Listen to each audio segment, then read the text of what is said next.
run colder. I lead it, Persian, Steve, and Mystic. Whole squad locked in, we go ballistic. Game time grind, it's a takeover. Whistle get blown, we break the quota. From the first hot take to the closer. This our season now. Move over. Clock hit zero, that's pre-show pressure. 3 deep crew, that full court measure. I lead a Persian, flame on the mic, breaking down plays like he called that hike. Steve with the stats, the ice in the vein. Sees every route, every yard, every lane. Mr. calling future, seeing through smoke. Predictions hit hard like a safety stroke. Game time grind, it's a takeover. Run, let's go up, lights run colder. I lead the Persian, Steve, and Mystic. Whole squad locked in, we go ballistic. Game time grind, it's a takeover. Whistle get blown, we break the quota.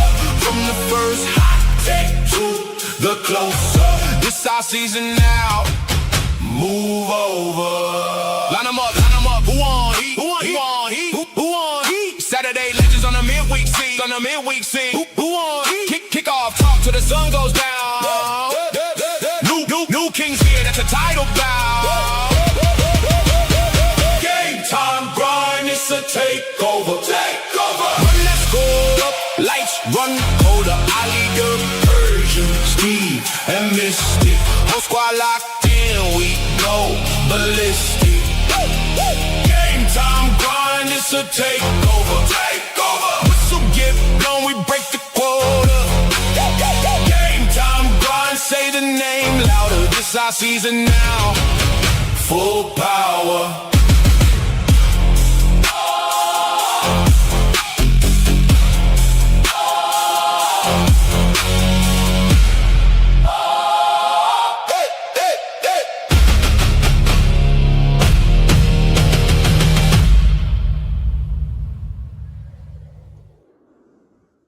Good evening, ladies and gentlemen. Welcome to a brand new episode here on the Game Time Grind, here on 4th and 10U. That is right. It's another season, more power, as you heard it in the song. What is up, Steve? What is up, Mystic? How are we doing today? Doing fantastic. Happy to be here. Can't wait to get to it. Definitely. And for all those fathers out there, happy belated Father's Day, by the way. I hope both of you had a great one, either with your father or, if you have kids. Definitely, 100%. Shout out to everybody in the chat. You got Mr. Adam Padilla. How you doing, sir? Chef Jews in the house. Shout out to everybody watching at home. Join the chat. Come over to YouTube. Come to @4th and 10U on the YouTube side. If you're on TFTG side, that's awesome. But come over to @4th and 10U. We're like 15 away from hitting 100. We're going to have some awesome giveaways. I cannot wait. Subscribe if you're brand new. Turn on the notification bell. Let's go, man. Hit the like button. Let's go. What's up, Steve? Not much, man. I'm doing good. I'm doing better than Brandon Sorsby. I'll tell you that much. Yeah, we got a lot to talk about today. We're going to be breaking down the brand new Sorsby news. If you remember an episode or two ago, we talked about the Sorsby debacle, right? So much going on with him and everything. And we thought he's finally going to get a chance to show what he has. And we projected all these teams. Come to find out, the NFL stood on their ground and said no. We'll definitely be talking about that. We're also going to be talking about some new rules with the NCAA regarding eligibility and aged eligibility. So we're going to talk about that. And then we're going to break down the Oregon Ducks. Yes, quack, quack. It's like Duck Hunt from NES back in the day. We're either going to hit them or they're going to hit back. So we're going to talk about that. But before we get started, make sure you hit the like button. Everyone, let's get ready. Let's have a good show, right? And also, a good friend of mine, let's give a shout out to him. Shout out to Magic Mike's Cards, right? If you're looking for any, NFL, baseball, basketball, even soccer cards, check out Magic Mike's cards, definitely. Magic Mike's cards. Flip that back, let's go. Hands in the air, we're running this show.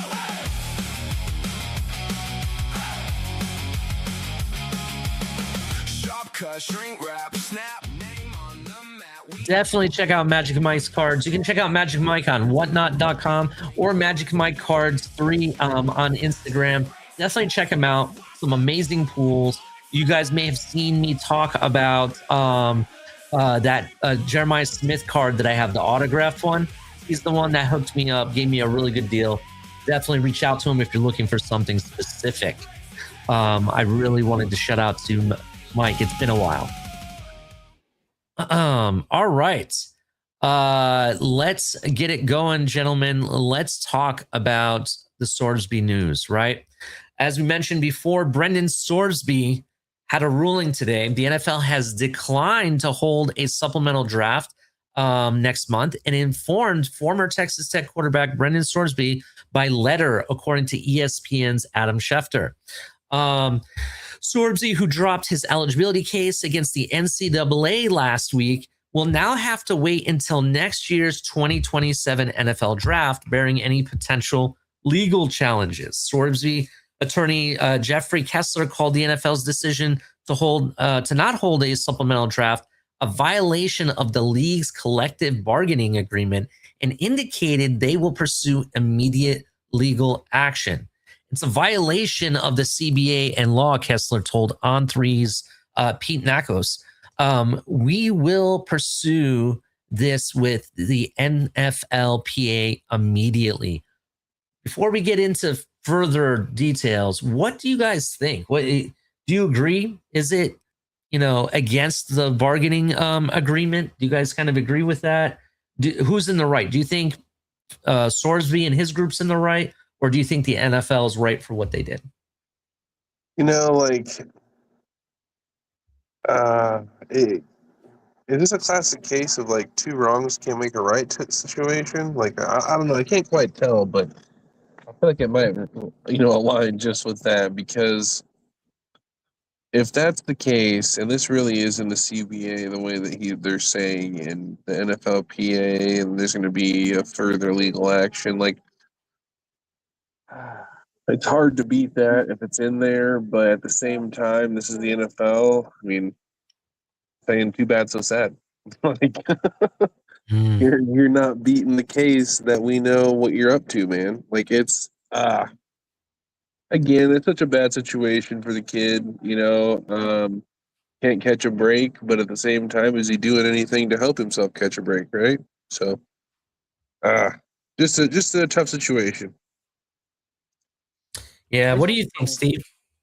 I just don't understand how, because how it's against the CBA, because the CBA, the rules for the supplemental draft is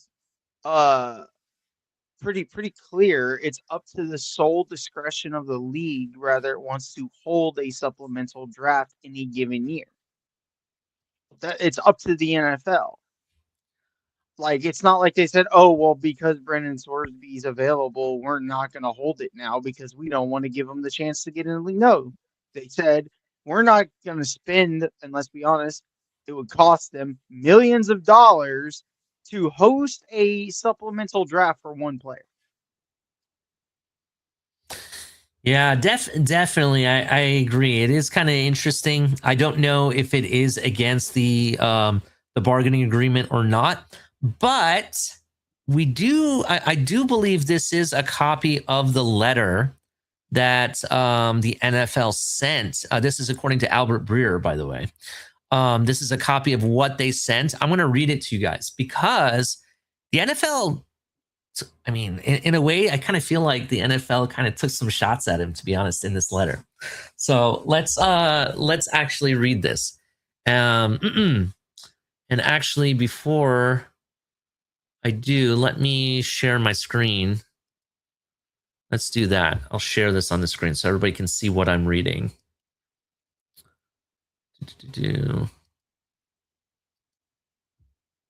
All right, so this is Albert Breer. The NFL has declined Texas Tech QB Brandon Sorsby's application to enter the supplemental draft. They have obtained the letter the league sent to Sorsby to inform him of this decision. Dear Mr. Sorsby, We are in receipt of your petition for special eligibility dated June 16, 2026. An announcement earlier today, or as announced earlier today, the league has elected not to conduct a supplemental draft this year. Under our collective bargaining agreement, the league retains sole discretion to determine whether it is appropriate to conduct a supplemental draft in any given year. The league has not conducted such a draft for several years, and prior to your submission, the league has no plans to do so this year, as no other player has sought entry. Your petition filed 3 business days from the deadline without any supporting information or documentation, and only after abandoning your recent litigation efforts to avoid NCAA sanctions does not provide a basis for the league to alter those plans. The issue presented by the petition are too significant and too closely tied to the league's core integrity interests to permit meaningful review within the timeline presented. The sole reasons identified in your petition for seeking entry into the supplemental draft are that you have been declared ineligible by the NCAA, have exhausted all of your avenues to continue in the NCAA, and want to now play in the NFL.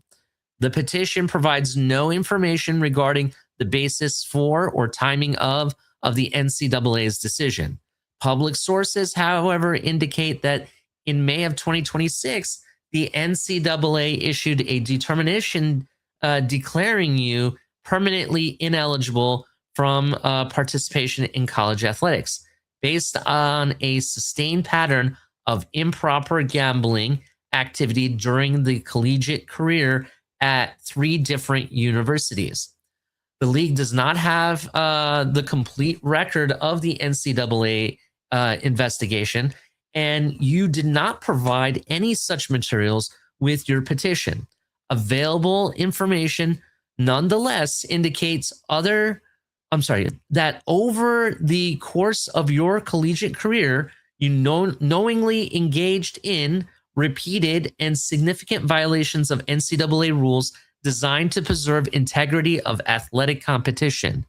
Reported conduct includes placing wages on your own team and teammates and to avoid detection.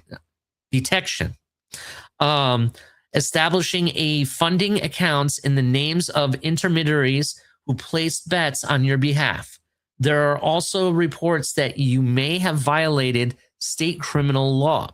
Your petition does not address these matters, nor does it demonstrate accountability for your conduct or indicate whether or how you would adhere to the league's rules and policies governing the integrity of the competition. Instead, even after receiving notice of the NCAA's decision rescinding your college eligibility in May, you sought to avoid consequences of that determination through litigation rather than accepting responsibility for your actions.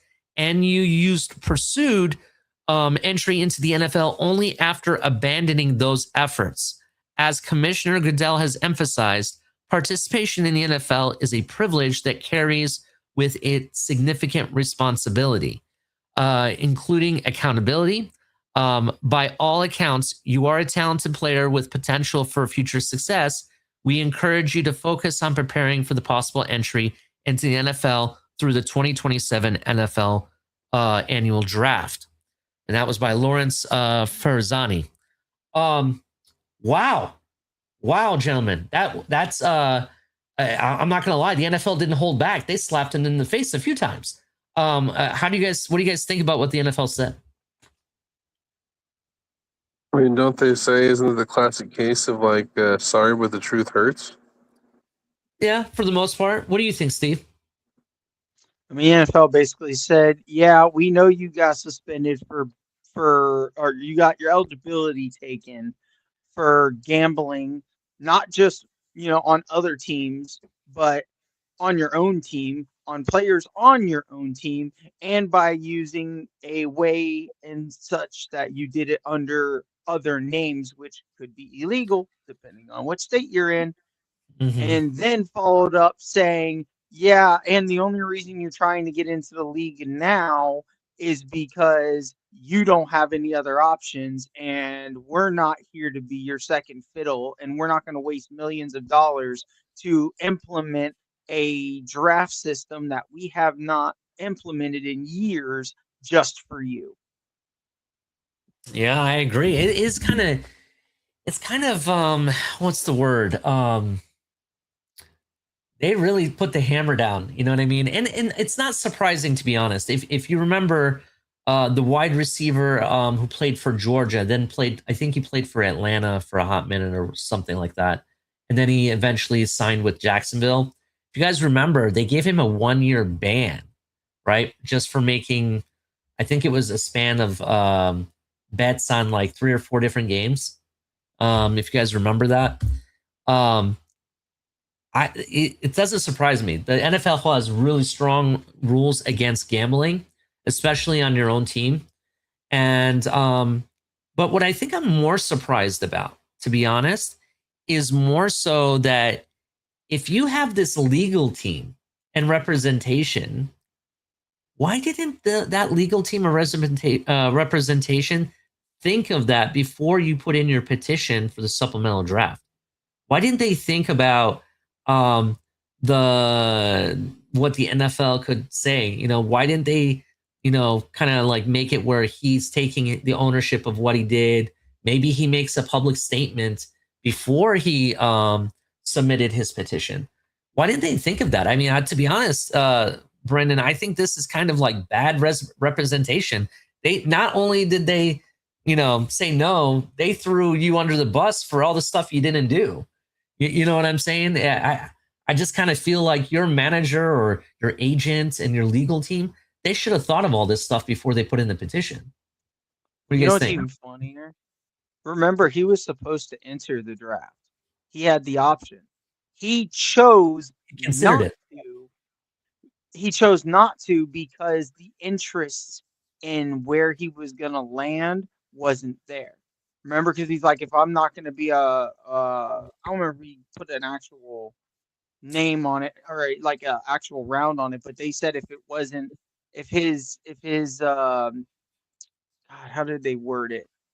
Look, the If reality was is that people considered him to be a fringe first round talent, but it was only based off of 1 year. They needed another year of it to make him a true possible first round talent, right? Well, the And argument I'm making is that they didn't. Like we as fans mm, and the media, we all saw him that way. But remember, his people put out the feelers before the draft to see yeah, if the league saw him that way, and the league didn't see him that way. yeah, I agree with you. I was right there with you. I was just saying that's what the media and like the people doing an analyzation like we do, that's what they're saying, right? um the reality is that based on, okay, let's say I'm a third round pick, he probably looked at what his paycheck was going to be, and then Texas Tech came and handed him a steal of like a couple $1 million more than probably what he was going to get, and he's like, all right, I'll stay in 1 more year, right? It was for his benefit. um so it's just kind of interesting. Shout out to G2. I like his ad handle. Do you guys see that? Wing T G2. I like that. Yeah, Uh wing to a G2. yeah, Wing T. Shout out to Nene. How you doing, sir? Happy birthday to Chef Jew, by the way. Shout out to Chef Jew. Happy birthday to him. But yeah, I want to shout out to you guys real quick. What do you think, Mystic? Like, shame on his representation for not writing a proper petition? Like, what do you think? I mean, it, and Nene, you're in the chat. Nene, you're kind of a you kind of understand how these legal teams kind of work. Don't you think that they should have thought of this stuff when putting in his petition, not just put that oh, I don't have any more NCAA eligibility because they ruled against me and I want to play in the NFL now, right? You think they would put a lot more, right? Yeah, I'm like, oh boy. What's going on? No, just like if I'm sorry, but if he literally pretty much said in other words, what you just said, and his representation didn't help, kind of put some fluff in the cake, if you will. Like, oh boy, like, and then for him not to double check what's being sent and pretty much like okay it. And if he did okay that, man, this kid, he's got some rough times ahead. That's all I know, because that is wild to me, dude. Not, I got help. I'm trying to fix this. I've moved past that. That's a different part of my life. I'm stepping forward. I really want to be a part of the league. This and that, like, crazy, dude. Oh man, so crazy. Yeah, absolutely. I agree. It is very, very crazy. I guess the question comes down to, was it his team who put in the application, or was it him? And then the question becomes, why don't you have people there to help you do that if you don't know what you're that's doing? kind of my thing. Like, I would assume he has people, right? Why didn't he have somebody do it? Because it sounded like he did it. Like, no offense, the way the NFL Right. wrote their letter, it really sounds like they were like talking down to him, like, "Oh my God, you wrote this like a kindergartner. Your petition basically just says this. It doesn't have this, that, and the other, and everything else." I'm sitting here like, God damn. So I don't know. Cooked, man. You got cooked. Yeah, I mean, this whole thing just is bananas. Like it just like, and what's even funnier is like the NFL is like, we know why you had your eligibility taken from you, but then he had his Mhm. eligibility reinstated. But the Yeah. NFL still went, yeah, we know why you had it taken. Like, the, and then it turned around. The only thing, and the more I'm looking into it, his and again, there could be some law point that I'm just overlooking, obviously, because we're not lawyers. But I think his lawyer's reaching, because the only thing that the CBA, where it would be against the collective bargaining agreement, Mhm. is if the NFL said, "Yeah, we're doing the supplemental draft, but you're not invited." That's not what they said. They said, "We didn't have plans to do one, so we're not gonna do one." Mm. Because all the collective bargaining agreement says on a supplemental draft is if a player has eligibility for the draft but doesn't enter the draft, they can therefore be eligible for a supplemental draft. That's it. All it does is guarantee you have the choice to go to a supplemental draft if the NFL holds one. The NFL has not held one in 3 years, and they stated in their letter to Sorsby, we did not plan to have one, so therefore we are not going to have one just because you want us to have one because you had your eligibility taken. I think the NFL is being more than fair to him and telling him the reality. We're not going to bend over backwards for somebody who got kicked out of college football for cheating in a way that Mhm. disgraces football. Yeah, I mean, the last time I remember the supplemental draft kind of having this kind of with a player that had some controversy behind him. There was The Ohio State player. yeah, he is an Ohio State QB. You're right. Terrell Pryor. Do you guys remember Terrell Pryor?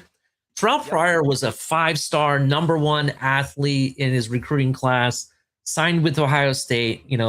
People were like on cloud nine for him, and he had so much potential. And he was really good in college. And then they had the whole memorabilia scandal where they were selling their memorabilia for like tattoos and stuff like that. And Jim Tressel, shout out to Jim Tressel, the GOAT. Um, Jim Tressel basically kind of like looked the other way and he got caught lying about it or something to that effect, right?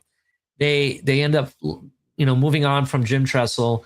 they released all the players that were involved. They didn't get to play again.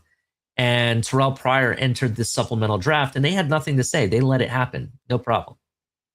Right? Though he broke NCAA rules and was, got his eligibility taken away and all that stuff. Now, granted, it's not sports betting. So I'll give it that. It's just that this is the last time I remember something like this. But go ahead. Wasn't he suspended for 5 games too? Yeah, like he was suspended. Like he didn't play the rest of the season. So yeah, it's crazy.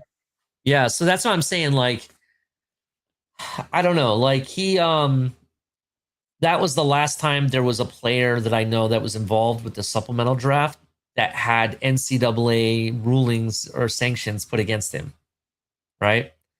And the NFL didn't say anything. I really truly believe this is primarily have to do with the fact that it's gambling. They took a hard stance previously, and they're probably taking a hard stance now. That's probably what it's coming down to it. I don't think there's any way out of it. The only other thing that Sorsby can do now, and you kind of asked this question before, can Sorsby play in the XFL or USFL and still be drafted? You know what I mean? Because if he at least does, then at least he can put out another year of, good production, and maybe it'll help his draft stock a little.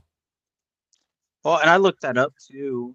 From what I found, it doesn't. There's no rule saying that he can't go to the XFL or UFL for a year. There you go. So maybe that's the route he takes. You know what I mean? It's funny. You know what it could cause though? What? If he had eligibility, it could have took his eligibility to do that. But he ain't got no eligibility, so I don't know. All I know is that I will if he joins the Battlehawks, I'll be okay. If it's an XFL team that I like, it's the Battlehawks. St. Louis Battlehawks. Check them out. All right. Any final words about Sorsby before we move on from the never-ending debacle? No, sir. All right. Next up, and shout out to everybody in the chat. Make sure you hit the like button. Really appreciate that. And if you're not watching on the 4th and 10U channel, come to @4th and 10U on YouTube and watch from this channel and join the chat. We really appreciate it. We're trying to grow this channel. We're about 15 subscribers away from 100. We'll have for every 100 subscribers, we're going to have another giveaway. So make sure you share it with your friends, family, maybe your coworkers that like college football. Tell them to join the channel. We really appreciate it. All right. The NCAA have made some new rules that we're going to talk about. And let me bring that up. Just bear with me 1 second here. Here it is. Yeah, I'm not gonna lie, I'm waiting for you to explain this one because I kind of got lost in all the framework of what they were talking about.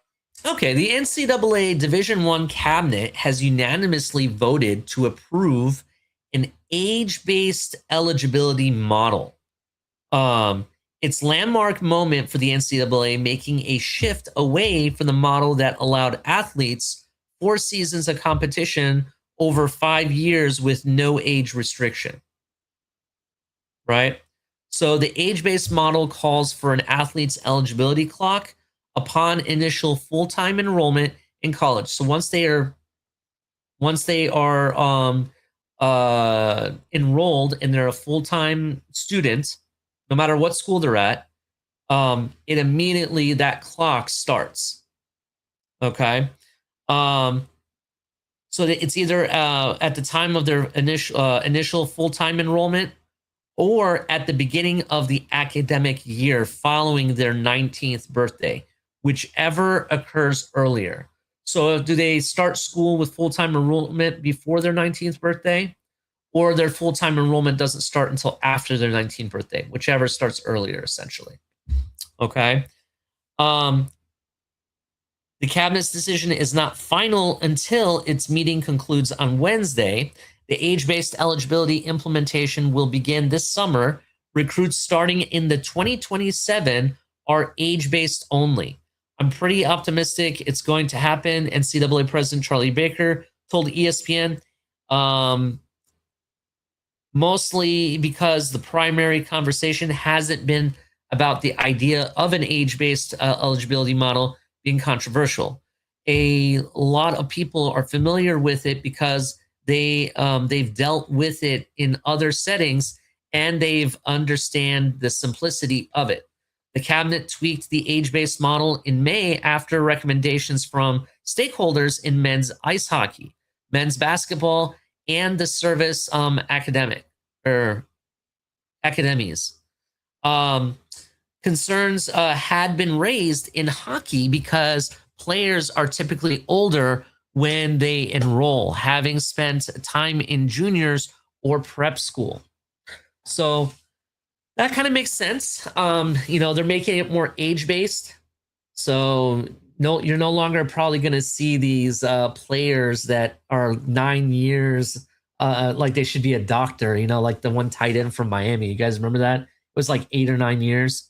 You're probably not going to see that anymore. True. Currently enrolled athletes with eligibility remaining after the 2025-26 academic year will be allowed to apply the age-based model or continue with previous eligibility rules, whichever most beneficial to that individual. That's really cool. So essentially, for people that have eligibility left that's currently in, they get to choose. You can either be in the age-based or keep what they have for now. The cabinet previously reiterated that for current athletes, any waivers regarding eligibility under current rules must be submitted by schools and conferences no later than July 31st. The age-based model is similar to an idea included in an executive order issued by President Donald J. Trump on April 3rd. So it sounds like this is kind of part of that Save College Sports deal, that kind of stuff where the government's kind of getting involved. I kind of like the fact that it's age-based, to be honest. Right? You know what I'm saying? I don't know. How do you guys feel about it? Is there benefit? Is this benefiting the game? Does it change the game at all? I think that's kind of my thing is like, there's so many different things we could talk about, I guess, with this. It's like, okay, so what's it at? How is eligibility determined right now for college football? What is the vast difference in the two, basically? That is a good question. Let me look that up for a second.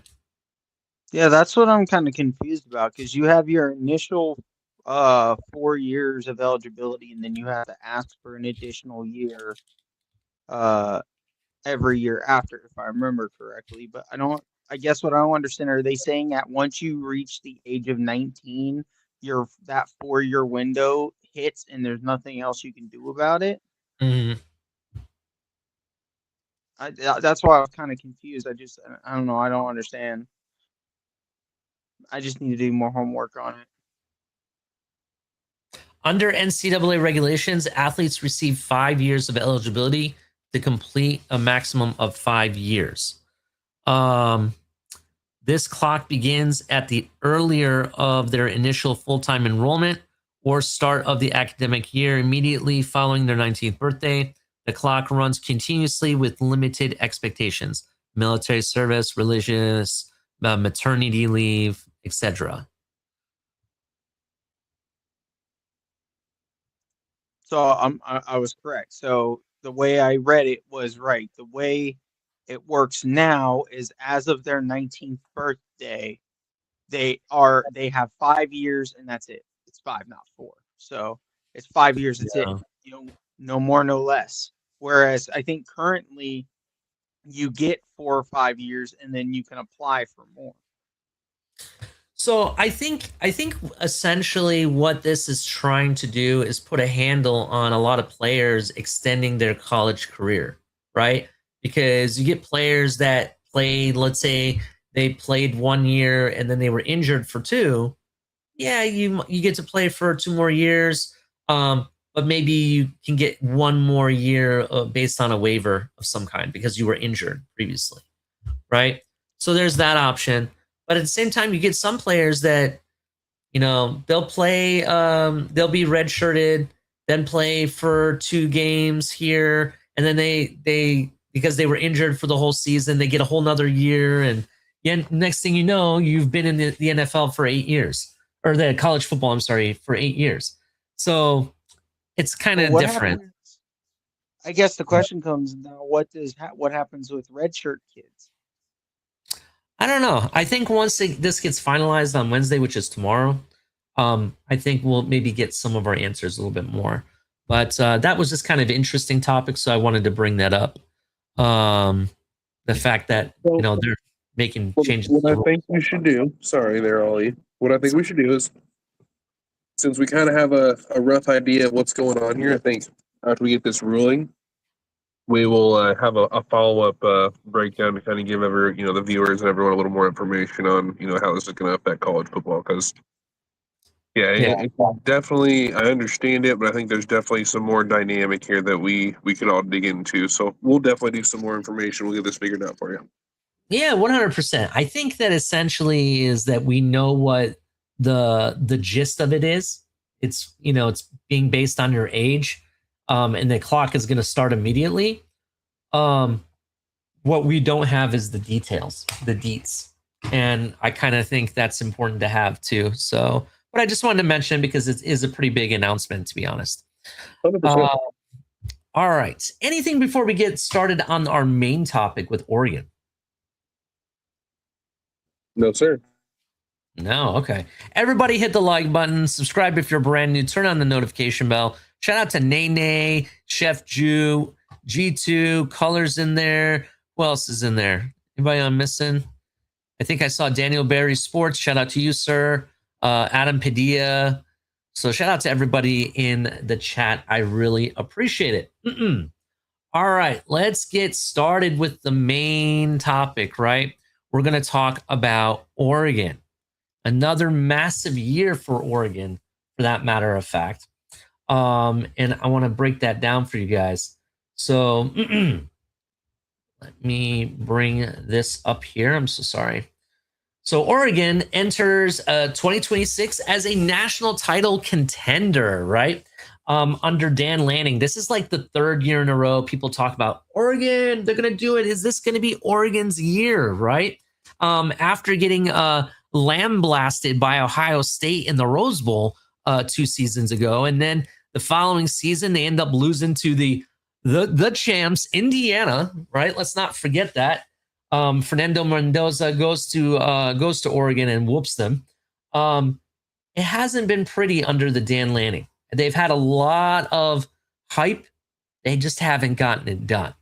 But ESPN is listing the Ducks third in the Big Ten, projecting them near the top of the country with about 10.2 average wins is their baseline, right? Oregon went 13-2 in 2025, averaged 36.9 points per game, 452.2 yards, and held opponents to 17.9 points, and reached the college football playoff semifinal before losing to Indiana, right? So again, another year losing to another Big Ten team. What do you guys think? Don't break down the players, so to speak, but just in general, what do you think about the Ducks and what they've been able to do the past 2 or 3 seasons?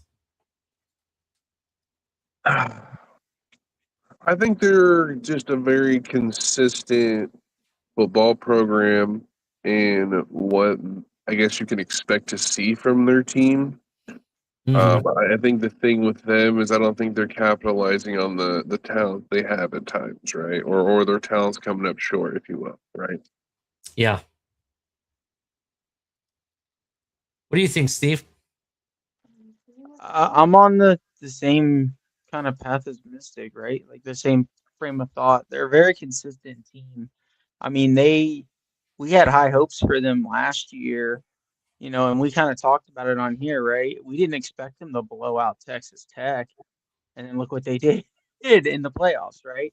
So I think they have now that again, we're not talking about players, but they lost some things, so they're gonna have to do some figuring out. But they got high hopes again. I do expect them to make the playoffs again. Yeah, I kind of feel like Oregon's becoming one of those like how do they call that? Like a never ending merry-go-round of teams that consistently contend for playoffs and championships. That's what I kind of feel like what they are. They're kind of like the Ohio State, where they're always in the conversation. Even the years that Ohio State did not make the college football playoff, they were in the conversation at some point, right? So I have to give it to them for that. But that's what they kind of remind me of. I do think they are one of the top 3 teams in the Big Ten, to be honest. So it'll be very interesting what they do, and they do get another year of Dante Moore and company. So let's break down the position groups. We're going to start off with quarterback. I think at quarterback, that quarterback room is one of the best in the country.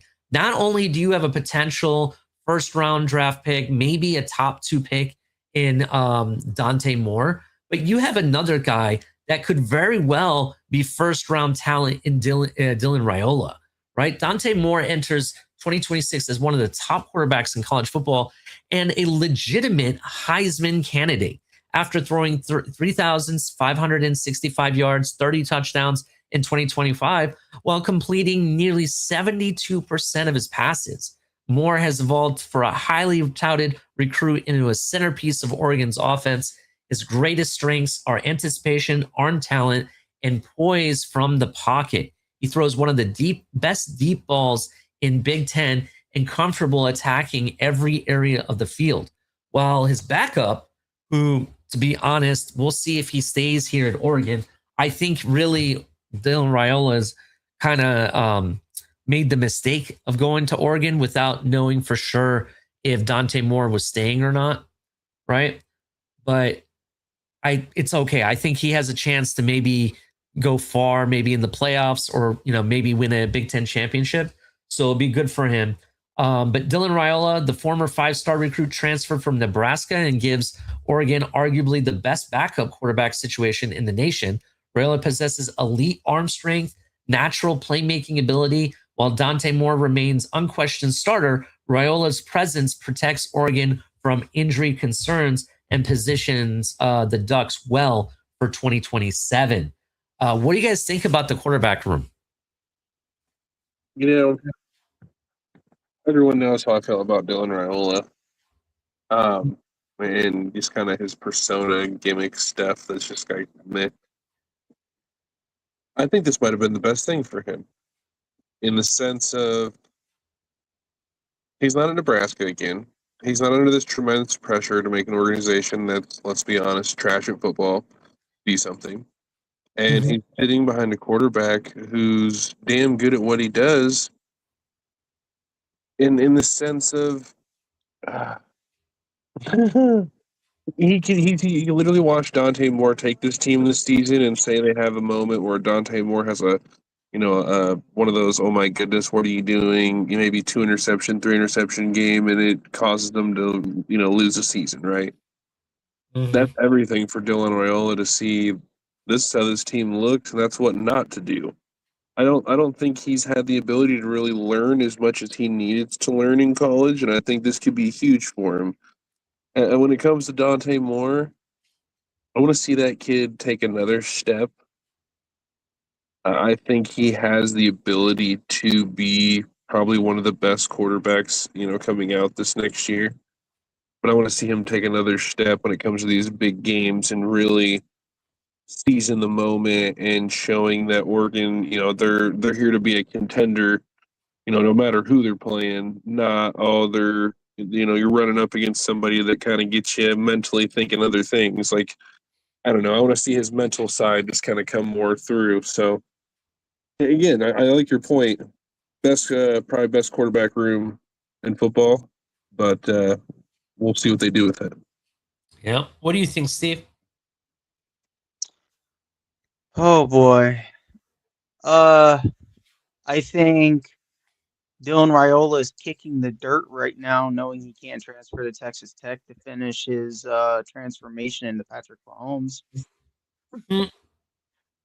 No, but for real, I mean, Dante Moore as the starter there, it gives Dylan Raiola to sit behind somebody who's considered arguably him or Arch is going to probably be the number 1 quarterback taken unless somebody pulls a Mendoza, right? Like, Dante Moore was being considered a top 5 quarterback last year. And I think he needed another year to still continue to learn because the man's only really started like a full season last year with Oregon. I mean, he played 9 games for UCLA and 5 games for Oregon in 23 and 24, but he became the true starter for the first time last year. So I think he needed more big time moments to continue to learn those moments, right? So another year in college, I think that quarterback room is good. I don't think you can ask for a more talented backup like in on any team, right? I think anybody would be excited to say Dante Moore and Dylan Raiola are their number 1 and number 2. Yeah, I definitely agree. I think anybody would be excited for that. Just a more analysis on the Dylan Raiola front. You know, you mentioned taking another step in the right direction to kind of learn and develop his craft and everything. Mystic, I think you mentioned that. Interesting fact. So I don't. If you look at Dylan career's early life and recruitment and stuff like that, he never was able to really find a home. Dylan Raiola played prep football in Texas, Arizona, and Georgia, right? He played in 3 different states during his prep years, compiling nearly 8,500 yards passing and 88 touchdowns. Rated the nation's top quarterback in 2024's recruiting class by major scouting services. He initially committed to Ohio State, but then later committed to the Bulldogs before finally signing with Nebraska in December of 2023. And then just like clockwork, he leaves Nebraska at one point, and he was kind of, if you remember in the offseason, he was kind of like wishy-washy of where he wanted to go. A lot of people thought he would go to Texas Tech.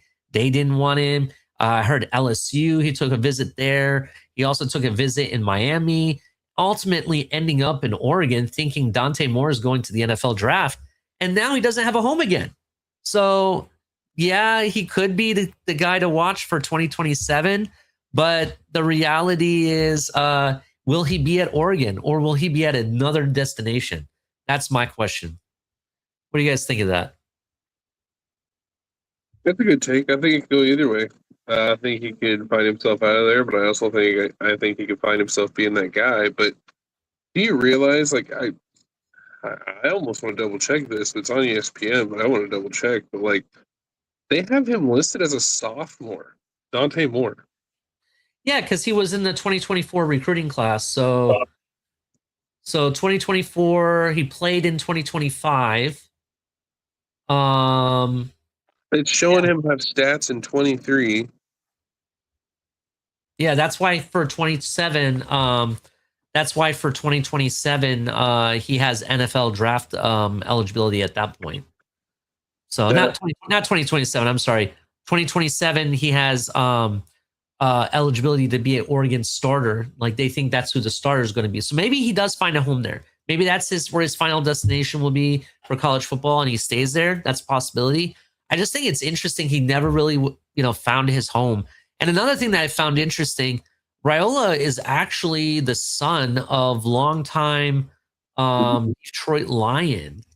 What was his name? His dad's name was Dominic Raiola, an All-American center at Nebraska and longtime Detroit Lions player. So offensive lineman there. So very interesting. I don't know. It is what it is. We'll see, what happens with that. But looking not too far from the quarterback room, the running back room looks kind of energized. They're very young, but they're powerful. They have 2 guys, Jordan Davison and De'Aaron Hill Jr. Davison appears to be poised to become Oregon's lead back at approximately 240 pounds. He's already a 240-pound running back. He combines rare size with surprising burst and balance. He's difficult to bring down after contact profiles as a workhorse capable of carrying the offense late game situations. Oregon believes he become the next great Ducks running back. That's Jordan Davison. Very, very interesting. This guy's 6 foot. They're saying 240 pounds. I'll have to check that to verify if that's correct because, damn, that's a big boy. Let's see here. Playing style. Scouting reports describe Davison as a decisive physical runner with strong inside power at the burst to break outside runs. Valuators note his natural vision, contact balance, and ability to contribute as a receiver out of the backfield. Trying to see if I have any stats for him. Yeah, I don't really have any stats, unfortunately. The other guy, Dier Hill, brings different skills than Davison. He's quicker, more explosive in the space, and dangerous as a receiver. Oregon's offense is best when Hill is creating mismatches against linebackers. I kind of feel like he has that like H-back kind of effect where he can play receiver or running back at the same time. To kind of give you a little bit more about him, let's see here. As a true freshman in 2025, he quickly became integral to Dan Lanning's offense, averaging 8.7 yards per carry, scoring 5 touchdowns.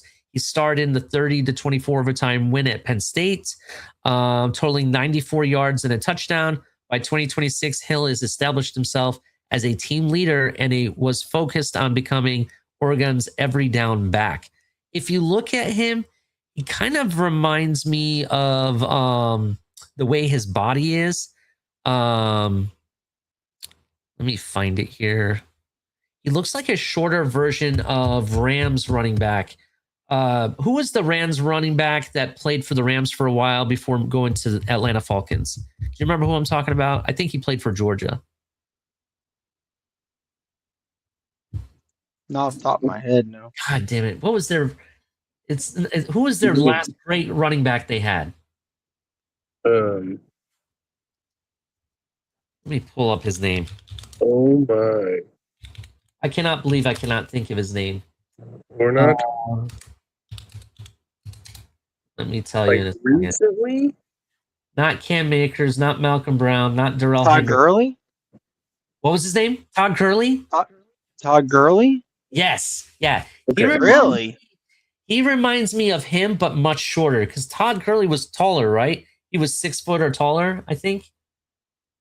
Right? I don't remember how tall Todd Because this Gurley guy's was. only 5'11. But if you look at him, the picture I'm looking at, he kind of looks like him. You know what I mean? So I don't know. Based on the fact that he has the speed, the balance, and can be explosive. Well, he even adds a little receiving threat too. He had 137 yards on 16 receptions last year and a touchdown. He was averaging the same number of yards per reception as he was receiving. Yeah. Yep.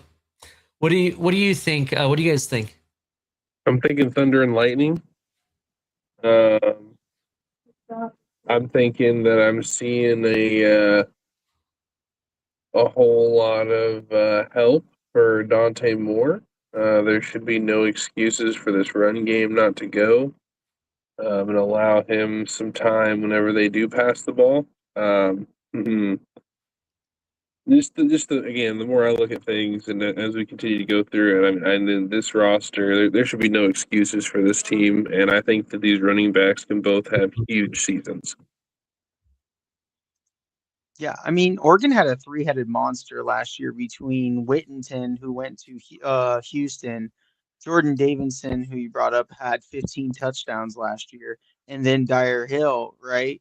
Mm-hmm. So now you're probably gonna see Davidson take the lead as the lead back, with Hill as his second, and then they brought in Simeon Price to be their number 3. So he's a transfer from Colorado. Oh, he was with Colorado and Mississippi State. So like they brought in a nice, I want to say veteran, but established running back to be their third behind 2 guys who, at least in Davidson, went off. Like we might be talking about him as one of the premier backs in this year in college overall, not just for Oregon. Mm-hmm. I mean, 15 touchdowns, nothing to shake a candle at. Like that's the kind of stuff that got the gentleman from Notre Dame last year, Love, in the Heisman Trophy conversation. Yeah, absolutely. In this, it's kind of interesting. We talked about explosive thunder and lightning, is what Mystic said, right? The wide receiver room is just like that. In fact, they're getting a boost with a guy named Evan Stewart, which I'm going to talk more about here in a moment, who's listed as the 2026 roster as a redshirt senior after transferring from Texas A&M. His return gives more a true wide receiver one if healthy, right? Jeremiah McLennan also appears on three's roster for Oregon. Overall received talent should allow the offense to stay explosive. So let's talk about Evan Stewart, because this guy, I'm not gonna lie, people are calling this guy the superstar. Not only is he explosive, and whatnot, when it comes to being on the field, but this guy already has one of the biggest social media followings I've seen coming out of college. 2.1 million followers on TikTok alone. Supposedly he's gone viral for his comedy and dance videos. So I hope that's not where all of his head is at, but I think this guy is going to come in and hit the ground running. He's an All-American college football player, Evan Stewart, and his social media personality, best known as wide receiver for the Oregon Ducks. Formerly a standout for Texas A&M Aggies. He became one of the top transfers in the 2024 portal cycle and remains a rising star in the NCAA Division I football subdivision landscape. Tell you a little bit more about him. He's 6 foot. Doesn't give me what his weight is, but he has his college career. Stewart enrolled at Texas A&M in 2022, where he immediately contributed as one of the team's top receivers. In 2024, he transferred to Oregon, drawn by the program's offensive system and quarterback of Dylan Gabriel. With the Ducks, Stewart's speed and route precision positioning him among the premier wideouts in the Pac-12. Well, it would be the Big Ten. And analysis project him as a future NFL prospect. That's what they're saying. Notably, just to kind of give you an idea about him, from what I'm seeing here is what they're saying. Let me pull this up here. Where did I see that? Here.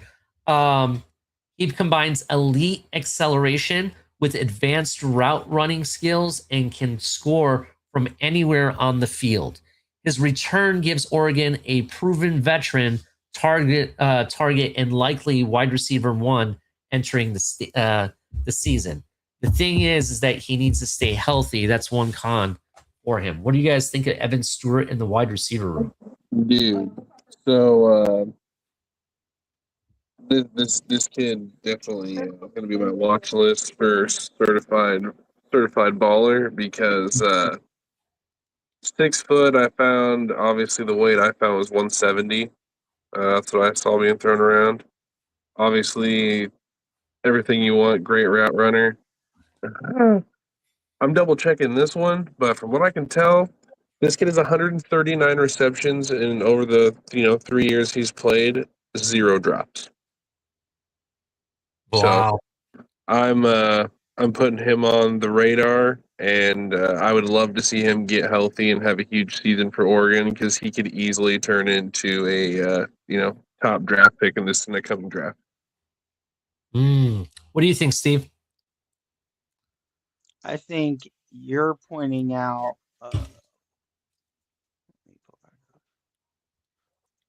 What are you trying to say, Steve? What am I pointing out? What are you trying to say? No, y'all are pointing out Evan Stewart. I'm looking at Iverson Hooks, who transferred in from UAB, who had just shy of 1,000 receiving yards and 7 touchdowns last year. Like, they're talking, like, Evan Stewart's got a lot of talent, but Hooks, being more of a smaller receiver at 5'10", he's going to bring the burners for that team. He may end up getting more love just for that reason. People are looking at Evan Stewart. He's got a lot of talent, could be the true number one. Where's he at? And everybody forgets about Lil Hooks, who's just going crazy on deep post routes. And Dante ain't lacking no short of arm to get that ball down there. So I think they got a really good wide receiver room, especially since they brought in 3 freshmen this year and injected them into that room too. So they got some young kids that will probably be, shifted in throughout the season, especially Jalen Lott, who's a 4-star recruit. They get some burn on them throughout the season. They got a nice rotation of wide receivers. I like the room. I think they gave Dante what he needs. One guy we didn't mention, Jeremiah McClellan. Jeremiah McClellan, he is a guy that they say has the most reliable hands in the room. He has excellent body control, strong hands, consistently wins contested catches. Just to tell you a little bit more about his playing style, he combines physical strength with fluid athleticism. His ability to separate from defenders, track deep balls, and gain yards after the catch make him a versatile threat in modern spread offenses as well. This is a guy that I think could make a name for himself. The only thing I don't like about guys like Jeremiah McClendon or Evan Stewart, or even they have another guy, Decorian Moore, who's another speedster, right? And they say his ceiling is the highest on the entire roster. These guys are only like barely 6 foot. They're like 5'11", 6 foot only. I like a guy that's more like 6'3", 6'4" type receivers. Those are the type of receivers I like personally. But otherwise, when it comes to athleticism, they definitely have a lot to play with. All right. Do we have anybody to talk about the tight ends room? I have one tight end that I would mention. They got a 5-star recruit freshman. That's about it. That was Kendra Harrison, right? Yeah, I believe so. Yeah, they have Kendra Harrison. They also have Jamari Johnson as well. Jamari Johnson, a lot of people saying that he might be a breakout tight end. He's 6'5". He provides a huge catch radius and became one of Dante Moore's favorite red zone targets last year. His spring performance has generated a lot of significant buzz for this year as well. Kendra Harrison, he's 5-star elite, like you mentioned. He has long-term NFL upside is enormous. The question is, how quickly can he adjust to the college game? That really would be the question for him. Anything you guys want to add to tight ends? No, I think that group's going to be more, I'm being honest, I think there's going to be extra blockers. I think they might have some times you might see them get a couple touches, but I think there's so many playmakers from the running backs to the wide receivers that the last thing we're probably going to talk about this season is priorities tight ends. Mm-hmm. Now that's funny you say that, because it just sparked a thing in my brain. We talked about Jamari Johnson in our spaces earlier in last year.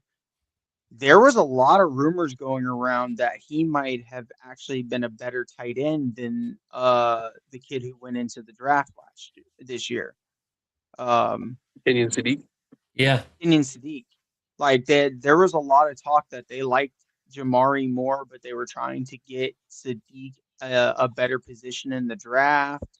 And like, this kid is an all-around tight end. He can block, he can catch, that he has more reliable hands. So I don't know. We might. I forgot all about him. I'm gonna be honest. You said his name, Ollie. It like that light bulb went off. We talked about him, so we'll see. I think that is a name to watch in that room. Yeah, definitely. I think it's definitely a name to definitely watch, and I think he's going to break out this year. I can kind of see that happening. Let's move on to the offensive lineman. The offensive line. See, this is the size share. What was that? I'm sorry. Mike. That was me. Okay. Oregon's offensive line should be a strength. Our lads list key names such as Lapani Lalulu. I think that's how you say it. I apologize. At center, Dave Louis at guard, Michael Bennett III at tackle, while five-star freshman Emmanuel Iniacho gives the Ducks a future cornerstone at 6'7", 380 pounds. The biggest job is keeping more clean while Oregon breaks in some young talent. I do agree that that should be the focus altogether, is trying to keep everybody off of Dante Moore. Because I feel when you get in Dante Moore's face, he starts to falter, right? He doesn't like pressure at all. So I kind of agree with that. The big shout out is Mateo Ugalei. Oh, actually, he's on defensive line. Never mind. Where's my offensive lineman notes?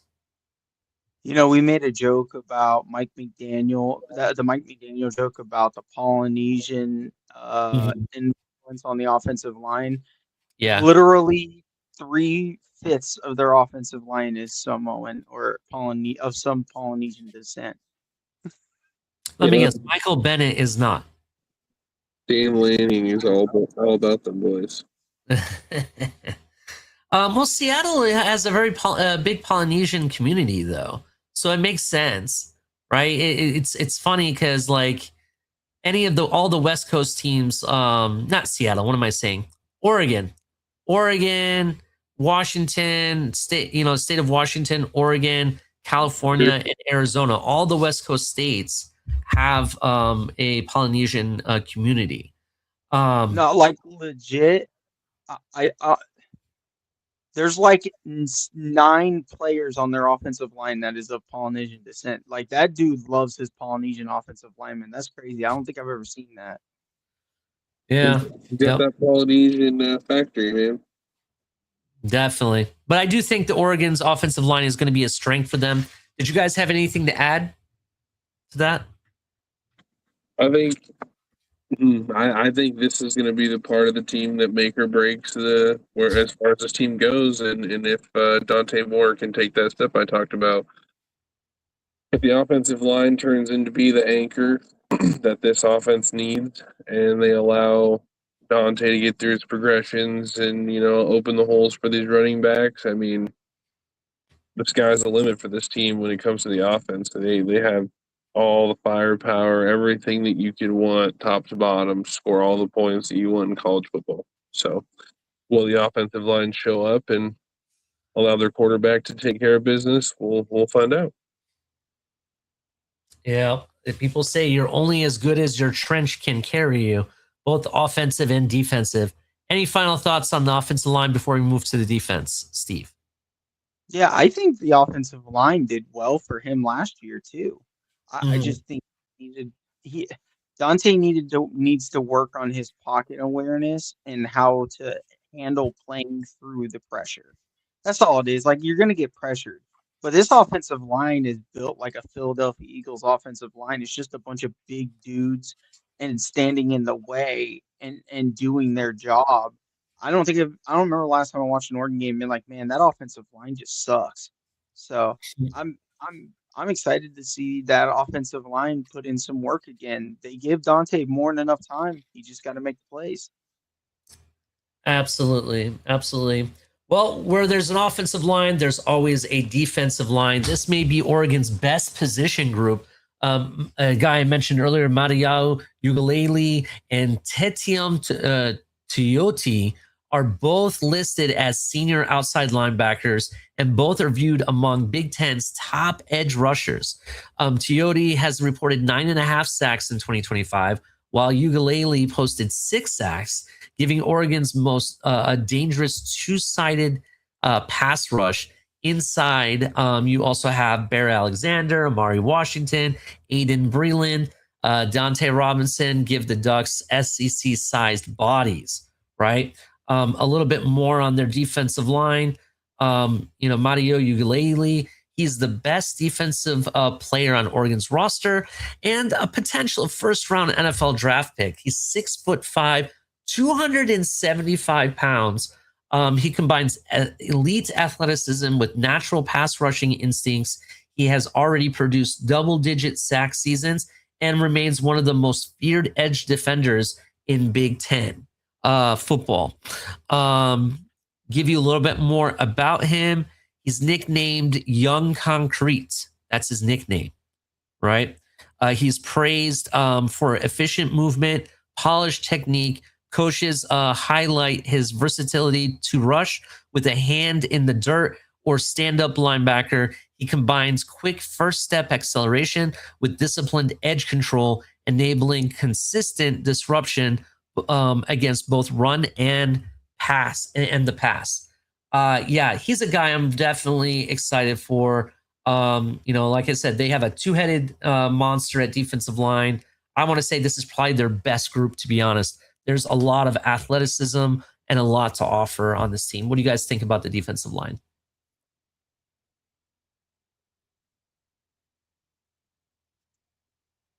I think Mateo is, or sorry, is that how you say his name?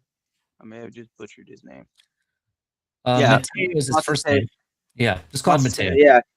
Yeah, he's still their premier. I was disappointed in him last year. He had a big drop off in his sack production and just play in general. I'd like to see him get back up into them double digit sacks like he had in 24. Mhm. Uh, yeah, their defense gave them more than enough chances to stay in games, especially that defensive line. Like I said, if they can start generating sacks, that would be really nice. They added a nice young kid in Anthony Jones Jr., a true freshman, uh, who's known for his physical play. So adding more physicality to that room should hopefully help them. Absolutely. What do you think, Mystic? I think this. I think this defense again. Here I am talking about trenches, right, and the importance to it. I think this defense has some pieces, right? We're going to talk about them, but I think the ability. Man, say his name again. I don't want to chop his name up. Just say Mateo. There we go. I think he's going to be very important. I think this line and what they're able to do, whether it's make it short coverages for the corners or however you want to break it down. Again, this trench of the defense is going to show you if this is going to be a formidable defense this year, or if they're going to get put into some situations that I don't think their secondary necessarily wants to be there. Again, they got some pieces that are nice, but I want that. If I'm an Oregon fan, I want my defensive line to come out and really get after the quarterback. I think there's a possibility that we see someone on that line have, like a 10 sack season. I do think that's a real possibility. I don't know who that's going to be or what that turns out to be, but Mhm. there's a real possibility that there's someone on that line that gets that. Yeah. It'll be very, very interesting, to be honest. The next position group, the linebackers, right? I would say out of the position groups for this defense and just this team in general, I want to say the linebackers are like the most meh position group. Everything else has been like, wow, they got a good offensive line. Wow, they got a good running back room. Wow, they have an amazing receiver room. One of the best quarterback rooms in the country. Wow, their defensive line looks amazing. And I'm at the linebacker position. And these guys, they have good football IQ. One or two of them are, have a lot of athleticism and whatnot. But it's not like, oh my God, this is the best room in the whole team, right? Linebacker room is experienced and athletic. Jerry Mixon is listed as senior inside linebacker. Devon Jackson is a redshirt senior. Dylan Williams gives Oregon another high upside option. Out of all three of them, Dylan Williams, honestly, is the guy that has the most upside to him. If he takes the right step forward, I think he has something he can really put on the table. The other guys, they're just coached very well. They know where to be. They know how to leverage their size and take, the correct angle. But they don't do anything that like jumps off the sheet to me. So if there's a position group that I would say is meh, it's the linebackers. What do you think about the linebacker room?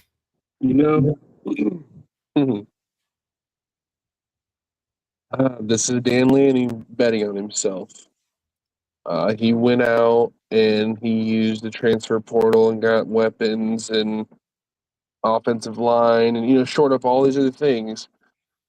These guys in this linebacker room, this is the guys that he's been, developing, the underclassmen that he's saying this is their moment, right? So betting on himself that he developed these guys to be ready. I'm with you. I think.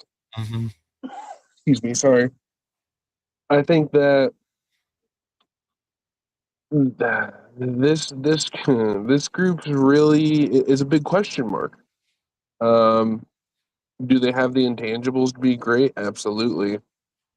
Again, very athletic. They have length. They're very, very fast. Like it looks like they're even got the ability to be some sure tacklers when they need to be. It's how are they going to fit overall in the grand scheme of things? Are they going to, try to do a little too much and try to overcompensate, or are these guys, they've been around enough that they're just going to really just come in, fit in, do the job that needs to be done, and allow the stars on this defense to shine, right? Yep. Yeah, absolutely. What do you think, Steve? I think it's like any other team. When you put so much effort into other things, there's going to be one weak room, right? And that's unfortunately that's their linebacker room. That's and I'm not even saying it's a bad room or a weak room. It's just that's the weakest room. That's the room that they've listen. Just do your job, stay in your lanes, and rush to contain the run, and then we can figure everything else around that, right? Yeah. So that's literally what they do. They rush. They keep their rush lane integrity. They play well when they need to play in their zones. They're not making plays, but they're not allowing plays to be made, if that makes sense. Yeah, they're essentially just holding it down. They're slowing the offense down. Essentially, is what they're doing. Um, for me, like I said, nothing really jumps off the sheets. I just think that they're coached well, and like Mystic said, Dan Lanning is betting on himself again. My only issue with this is that you can't in the Big Ten, because it is a run first league, right? You got to be very careful and really be sure you can bet on yourself. Very few coaches can do that, right? So you have a lot of big time running backs. We just talked about this running back room, right? That's really good. Where there's Oregon's running back room, there's also Ohio State's running back room. There's Michigan's running back room. There's, USC has a good running back room. A lot of these teams have very good running back rooms. Indiana, let's not count them out. I think they could very well be on to another good season next season. So the reality is that you just got to be careful in the Big Ten. You've got to make sure that you really have these kids coached up and ready for battle, to be honest. Let's keep it moving, though. In addition to the linebacker room, you have the secondary. For me, the secondary, you have a guy like Coy Perrick. I think that's how you say his last name, Perrick. Perrick was one of the most important transfer additions on defense. He arrives with proven production, exceptional instincts. He's a playmaker who consistently finds the football and should immediately be one of Oregon's leading tacklers in takeaways. That's what he should be doing. To kind of give you some idea, coaches and media describe Perrick as a relentless competitor with deep work ethic. When others go home, he's in the weight room. His performance in high-pressure games have drawn comparisons to past Gopher greats like Rashad Bateman. Off the field, he's known for a humble, humorous demeanor, often poking fun of his rural roots while expressing pride in his hometown. So shout out to him. But he went to Minnesota originally. I don't know if you guys know that. He went to Esco High School in Minnesota. He was a 2024 All-American Bowl MVP, multiple All Big Ten honors in 2025.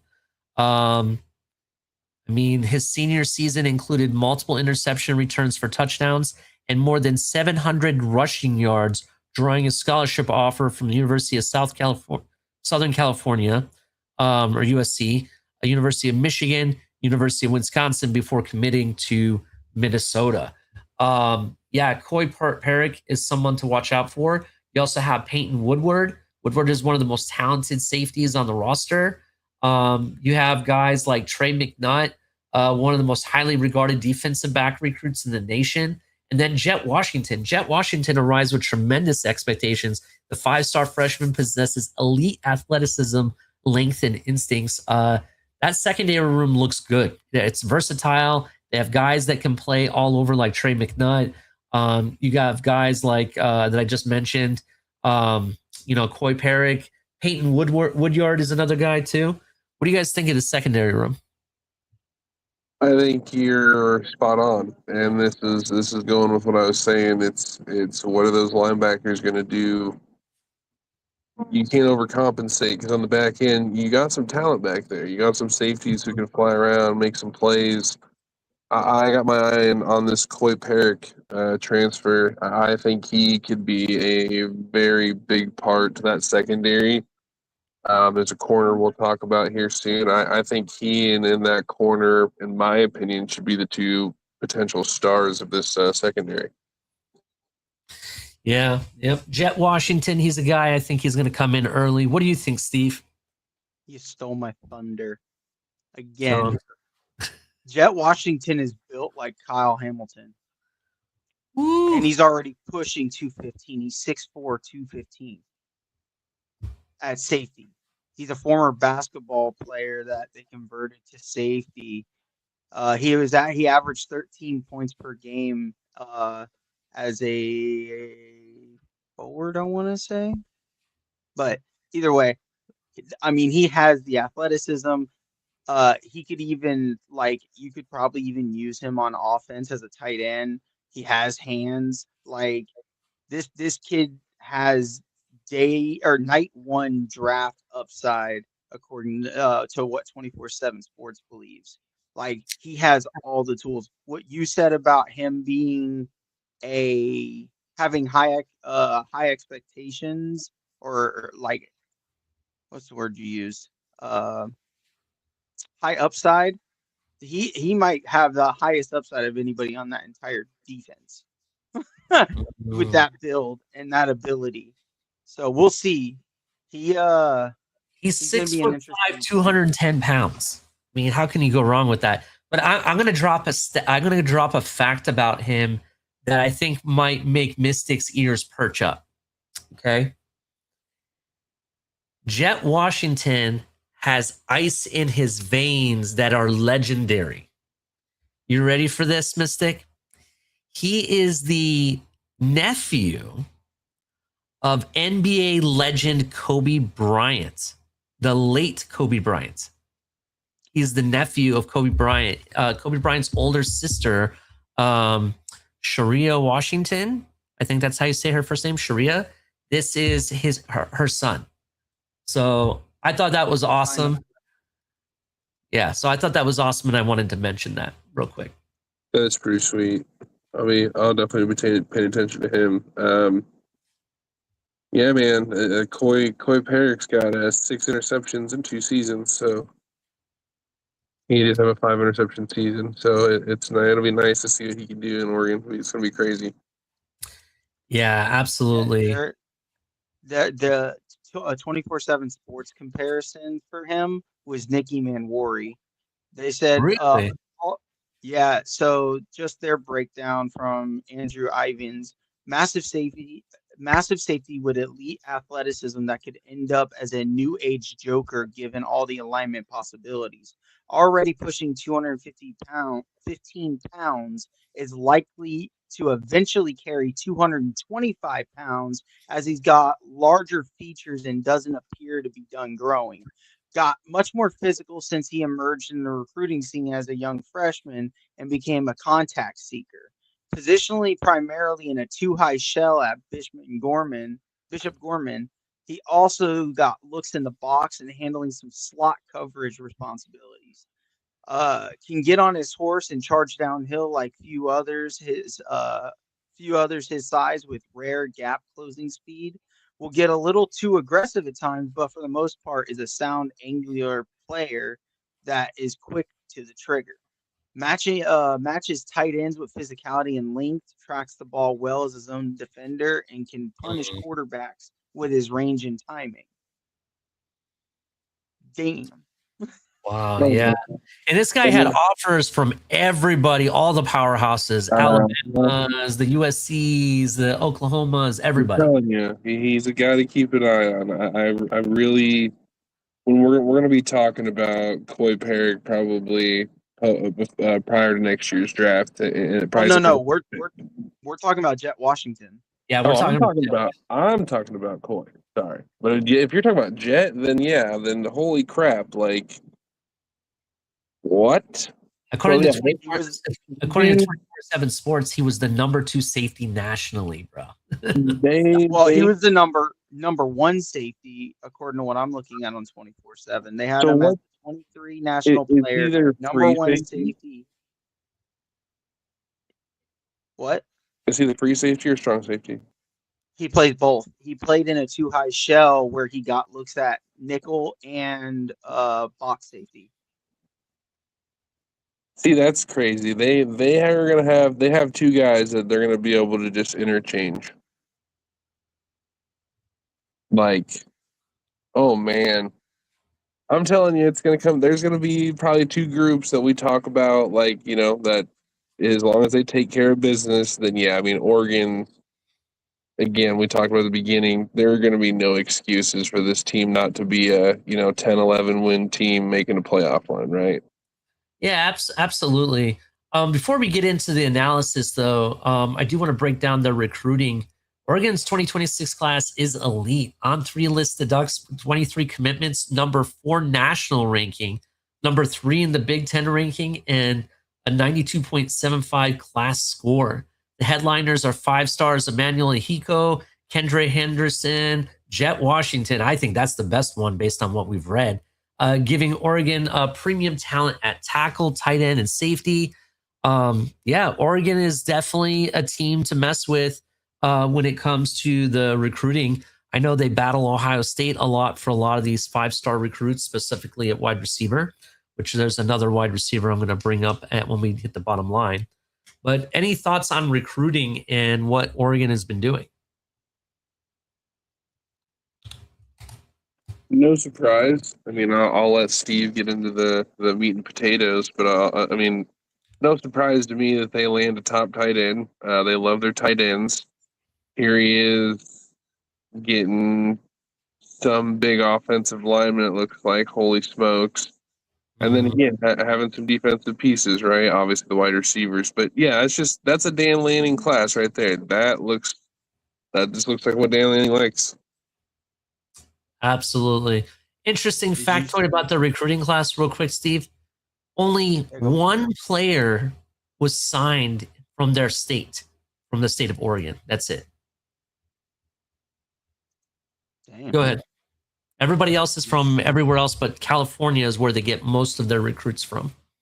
Did you see how big Emmanuel Anchor is? Iannaco, however you say his last name.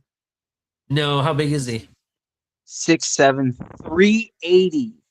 Oh yeah. Yep. That's a massive human being. That's like a mountain. That offensive tackle, that is a freaking mountain. Holy. Yeah, I mean, they brought in Jalen Lott, who I kind of brought up a few minutes ago. He was third in his position at wide receiver, 6 foot, 170. He's still kind of on the smaller side for a wide receiver. And then Anthony Jones Jr., who I also brought up at edge. He was a 4-star recruit out of Mobile, out of Alabama. He was 7th in his position. They loaded up on a bunch of 4-star recruits just as depth and young guys to really start developing and continuing their consistency. And just like they brought in the number 2 tackle, the number 1 tight end, the number 1 safety, the number 3 wide receiver, the number 7 edge, the number 5 defensive lineman, the number 7 safety, the number 3 interior offensive lineman. Like they went into recruiting and just laid the hammer down and found a lot of high-end talent. Well, they definitely have a top 10 recruiting class, so it definitely matches up. With that, also they got a lot of talent out of the transfer portal. I know Mystic can't stop thinking about Koi Peric. Shit, he might even start digging a koi pond in his backyard in Iowa. So Let's start naming them parents. You damn right. I told you that's what's going to happen. The story is massive on the transfer portal. It starts with Dylan Raiola giving Oregon a future QB insurance. Either if their QB goes down or if they need their QB for 2027, they already got their guy. Koi Peric strengthens the secondary. Dontre Robinson adds defensive line depth. On3 lists Oregon with 16 incoming transfers, while Yardbarker and Athlon framed Oregon as the 2026 title contender with some coordination transition risk. It's going to be very interesting. What do you guys think of their transfer portal and the business they've conducted? I think they're. I think Dan Lanning is really finally putting himself in a position again where he's. It's not going to be, I think, a 1-year run. I think we see Oregon here having some really good, deep college football playoff runs probably for the next 3-4 years. I think he's going to. If he doesn't capitalize on this in the next 3-4 years, we don't see him raising that trophy, then I think we see Lanning out of there. But that's a conversation for another day. Right now, I think he's putting himself right where he needs to be and right where this team wants to be as a football program, as a powerhouse on the national stage, right? Mm-hmm. Absolutely. What do you think, Steve? I think Dan Lanning took that embarrassment of a loss to Indiana personally and said that shit ain't never going to happen again. Well, he took it the year before against Ohio State. That game was ridiculous. They whooped the crap out of them. And Oregon came back and got better, right? And I expected again for them to get better. Like, again, if you look at the guys, not just the transfer portal, but even just the guys they brought in their recruiting, right, out of high school, all of them have a very similar phrasing put to them. Looks for physicality. Like, they do not want to get bullied again. And I that's why I said earlier, I think Oregon's going to push for the playoffs again. And I think we could see a run out of Oregon if they can get their defense under control and be able to hold down the Indianas. I think they're going to be, because we know they can put up points. I mean, 59, 69, 41, 42, 42, 51. Like, we know Oregon can score. It's just their defense needs to keep it together against these better offenses. And they continue to do that and can find ways to score against those better defenses. Boy, Oregon can be a problem this year. So you mentioned that they got better. I don't know if they got better because in 2024, if you remember, Oregon, they finished 13-1. They won the Big Ten championship. They got the first round bye and everything. And that was the season that Ohio State rocked them in the Rose Bowl with that first game and ended up winning a national championship.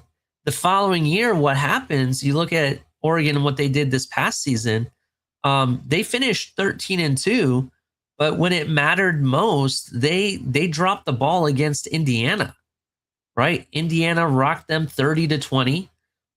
Yeah, they got the season done. They barely, and I mean barely, beat Iowa, barely, 18-16, right?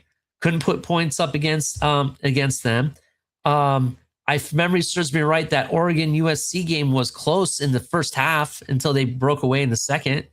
And they only, you can say they got better, but we're looking at an Oregon team that allowed 34 points to James Madison. James Madison put up 34 points against Oregon. Granted, Oregon scored a lot, but they let a lot in their back end. I can't say that they got better. It makes sense that they got their ass rocked by Indiana, to be honest. That's just my opinion. I do think they are a Big Ten contender for sure. I think they're definitely one of the top 3 teams in the Big Ten. Are they a title contender? Right now, I'll say that they're a playoff contender. Are they a title contender? Maybe. But you look at their season, who do they have? They have Oregon, they have Oklahoma State, Boise State. Okay, those maybe are probably going to win. Ohio State. Say what? Say that again? They play Ohio State. Yes, at Ohio State, right? So they're at Ohio State. Let's see where else. They're at USC, and that's going to be a big game too. Look, they start off against Boise. They go to Oklahoma, then they play Portland, then USC, then UCLA. That's their first 5 games of the year. Yeah, I gotcha. The game that I'm going to circle that you need to watch, because I honestly think that even if they walk away 3-1 against the first 4 games, let's say it's actually first 5 games. Let's say they're 4-1 in the first 5, right? And that one is against USC. The next game that could be one of those games that they lose, and every time I say this, it ends up being a close game. Illinois. Illinois is one of those teams on any given Saturday can make it happen, right? So watch out for that. But they do have a little bit of a tough schedule. They finished their last 4 games against Ohio State, Michigan, Michigan State, and then Oregon. Actually, not Oregon. I'm sorry, Washington. Those games are all going to be tough. We'll see what happens. But I'm kind of I think they're going to end up finishing a season at like 10-2, 11-1. I'm kind of somewhere at that point. I do think they're a playoff team. I just don't think that they're a national championship team at this point. Now that can change during the regular season. Indiana changed my mind, so who knows? But that's my take on the projection. Any other takes on the projection? No, I'm with you. I want to see. I want to see them actually, come together and get chemistry as a unit. I mean, they have all the talent, in my opinion, that you need. You have all the offensive talent. You have a defensive line. You have a talented secondary.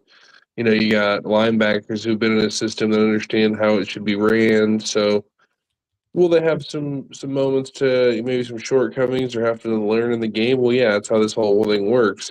Will they be able to overcome that from a game to game situation and grow through the course of the season? Mm-hmm. I don't know. I think there's a real possibility. But yeah, I mean, those first 5 games, as much as Oklahoma's been weird the last couple years, I mean, how do we know Oklahoma is going to give them a random run for their money second week of the season? Like, there's some interesting tidbits on there. I do think that the USC game is going to be very difficult for them. And as far as I'm concerned, when it comes to that Ohio State game, I think that'll be the all tell about that team. If they can go toe to toe and keep it close and not give up a landslide of points to Ohio State, then yeah, we can say they got better and they're a contending team. But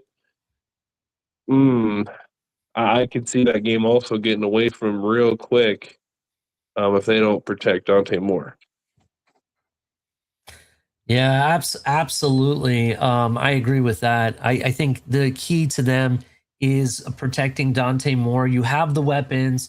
It looks like on paper you have the running game. I still want to see that in action. My only question, the only group that I said that was meh was really their linebacker group. It's nothing to brag about, but their defensive line and their secondary is loaded with stars on top of it. There's a lot of young talent on this team. Let's see what happens. Plus, this is technically, you want to call it, in NFL, we call this a contract year, right? This is kind of a contract year for Dante Moore. This is the year that he has to put it all on tape for the draft. He arguably could be one of the top 2 picks in this draft for 2027. So, I hope he puts it all on the field. So we'll see what happens. We'll definitely see what happens. But let's hit the bottom line.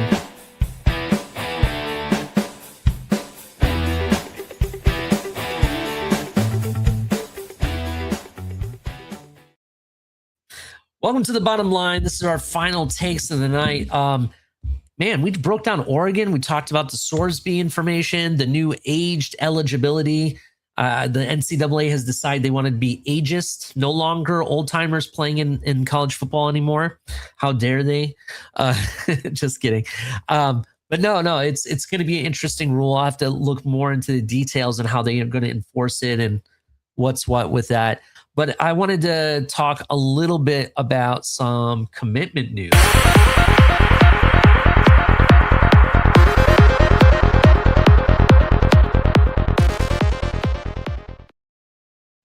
While now this is not a Ohio State podcast at all, I do want to shout out to Ohio State in wide receiver U. They got a new commit for 2029 already. People are like, we're already talking about 2029. 2028 hasn't even happened. 2027 isn't here. Well, in recruiting news, they're like 2-3 years ahead. That's how fast recruiting moves. But they have gotten the commitment of Austin Miller, 5'5", 200 pounds already as a wide receiver. Just to kind of give you some analysis of him. Let me bring that up here. 5'5", yes. 200 pounds is crazy. Yeah, 6'5", 200 pounds. 6'5". Okay, yes. I was about to say. I thought you said 5'5", 200. Holy smokes! No. This dude's about to be a baller. 6'5", 200 pounds. Miller has emerged as one of the premier prospects in the class of 2029, thanks to his rare combination of size, athleticism, and maturity. He possesses the frame college football coaches covet at wide receiver position, but his physical tools are only part of the equation. What separates Miller is his approach to development and his willingness to trust the recruiting process rather than rush a decision. Miller and his family focused on finding the right fit while allowing his game to develop naturally. So that's kind of interesting. More about him. I don't know if you see this kid's picture and you look at Jeremiah Smith, these guys look like clones, bro. Did Jeremiah Smith like put a new name on himself and get re-recruited to Ohio State? Because that's what this guy looks like. I haven't looked at his video yet. I need to watch his video of his play. I've read a lot that he has a lot of athleticism and physicality to him, being 6'5", 200 pounds. So I'm excited to see, but it's really interesting. You know, I will definitely have to see, you know, how he's going to fit this program. This is arguably Jeremiah Smith's last year. So, you know, then you have Chris Henry Jr. But who's going to be next to Chris Henry Jr.? Is this the next guy? That's going to be the question. So I just wanted to bring up recruiting news. Do you guys have any news you want to update everyone on as well? I don't have any like crazy news. I think I just want to say, you know, guys, me and Steve, we really try to give you all the other information we can, but you know, in disguise, this really is an Ohio State podcast. No, I'm just kidding. No, shout out to Ohio State continuing to maintain their level of wide receivers that they bring into to that program. You know, definitely could be the next guy for you. I don't really got anything else, but I appreciate everyone taking the time to be with us tonight. Absolutely. I do have something else, but go ahead, Steve. You go first. I don't have any news. All I have to say is OHIO South. For people that don't know, tell them what that is. USF is Ohio State South, baby. We getting all the leftovers. Oh, the leftovers. Hey, sometimes leftovers are the best thing, to be honest. Hey, so listen, when all you do is recruit 4- and 5-star recruits, some of them start to leave and go other places to get starting time. That's all I'm saying. I'll take it. Absolutely. I have a question for everyone in the panel as well as everyone at home. True or false? Will Indiana win the Big Ten championship again this year? True or false? True. Mystic says False. true. What do you think, Steve? False. False. Okay. I think Let's they see what lost. everyone else at home thinks. Ooh, we got EM in here. How you doing, sir? Ooh, EM taking shots at Mystic. Mystic is trash. Yeah, I said Damn. it must have come from a Wemby fan. It's fine. I'm not starting at EM. You don't need to send me any DMs. Send them to Mystic. He needs them, I think. So thank you very much. But no, I'm going to go ahead and say false as well. I don't think they win the Big Ten championship again this year. Not because of their schedule, but who's not on their schedule. You heard the term iron sharpens iron, right? They start the season with an interesting team with North Texas, right? That team's kind of interesting. There's been some names that have come up with North Texas, but then they have Howard, Western Kentucky. I have talked a lot about Northwestern. I think Northwestern could be something this year, back due to the fact that who they brought in as their offensive coordinator and some of the names that they've got in recruiting. But I still think it's too early for them. They're in Northwestern's one of those transition teams that have some potential, but I don't think their potential will come till later in the season. Then they follow it with Rutgers. Nebraska is in disarray, to be honest. If you look, Nebraska was one of these teams that they thought they were going to be the top of the Big Ten. They were, it was a breakout season. Dylan Raiola, they had everything they needed, the coach, the recruiting, the money they spent in NIL, only to find out that it fell apart. And Raiola ended up leaving, cried his way to Oregon and whatnot. But then after that Nebraska game, it is kind of grueling. They have Ohio State. They have Michigan. They have Minnesota. They have USC, Washington, Purdue. Washington, USC, Michigan, and Ohio State. Those 4 games alone are going to be tough. Minnesota has the ability to play tough when they want to. I just don't know if they have the quarterback to really beat Indiana. So a lot of these games, especially in that 4 or 5 game stretch right there, I think it's going to come down to Cignetti and his coaching ability, not so much with the talent that they have on that team still. Not saying that Indiana doesn't have talent. I just don't know if they have enough to win the Big Ten. That's just my opinion. What do you guys think? I think, what didn't change? The coaching staff and Kurt Cignetti. And I think that is what I've been telling everybody, and I'm going to continue to stand on it until I'm wrong. I said that Kurt Cignetti is going to be the next great thing in college football and or potentially the next dynasty. So I'm telling you, I expect Indiana to be right there again. This is he's that guy that, like, in 2 or 3 years, people are going to be like, I'm tired of hearing about Kurt Cignetti because he's going to have Indiana being that good. I'm telling you guys now, and I'm not moving away from it. My problem is how absolutely insanely difficult it is to win 2 national championships, win 2 Big Ten championships, to be able to do that back to back. I have no questions if they're going to be a good team. They're going to be a good team. I just think they lost their quarterback, and I think that they lost a lot of seniors, which was a good makeup of their team. They were, I think we did the math or looked up the math, and weren't they like the oldest or second oldest team in college? Like, I think it's very difficult. I mean, we haven't had a back-to-back winner since Georgia in 21 and 22, right? So I think it's way too difficult to do, and that program's still young under. They just lost 2 starting running backs, 2 really good starting running backs.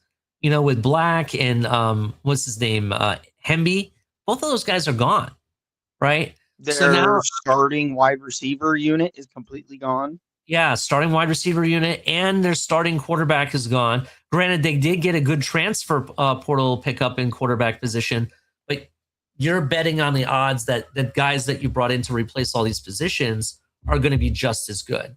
I don't know if they're going to be able to be just as good without a Fernando Mendoza type of athlete. We'll see. We'll definitely see. But I think Indiana is going to be one of those teams, competing for a Big Ten title again. I do have them doing that at least. You have Ohio State, you have Oregon, you have Indiana, and then you have USC, which we've broken down and talked about as well. Those are the 4 teams that I think are really going to be there jockeying back and forth for that top position, to be honest. There was one other thing.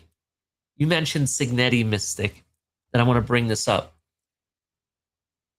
Ryan Day currently is 82-12 as a head coach of the Ohio State Buckeyes. Let me bring that back up again. 82-12. He has an 87% winning percentage. I don't think anybody else in college football has a higher winning percentage at the level that Ryan Day does in a power conference like SEC or Big Ten. I don't think anybody does. Right? Mm-hmm. Conference record, he's 53-7. Right? If for whatever reason, let's say Ohio State has that knock it out of the park year, Jeremiah Smith goes out in glory, Julian Sayin goes out in glory, they win a national championship, and it would be second national championship for Ryan Day. Do you think your thoughts of Cignetti being the GOAT, is it still there? Or do you think Ryan Day has put a stake at that position? No, I mean, the Big Ten he resides in Iowa, and his name is Kirk Ferentz. He's the winningest Big Ten coach in the history of Big Ten. So that's the Big Ten go. But, if they want to get to the gates, then yeah, I think they could be gate holders for sure for old Ferentz, for sure. Gate holders. Damn. No, sorry, I was having a homer moment there. I get you. But you see my point, though. You see what I'm saying? You remember I think it's early. That's why, I'm with you. I hear the stats. I just think it's early for Cignetti for his stats. I mean, what? He's been in the Big Ten, 2 seasons, 3 seasons? 3 seasons now? That's true. It's still early for him. All I know is the Big Ten pushed out the best coach that was in the Big Ten because they were scared of him. They had to send him south. That's all I know.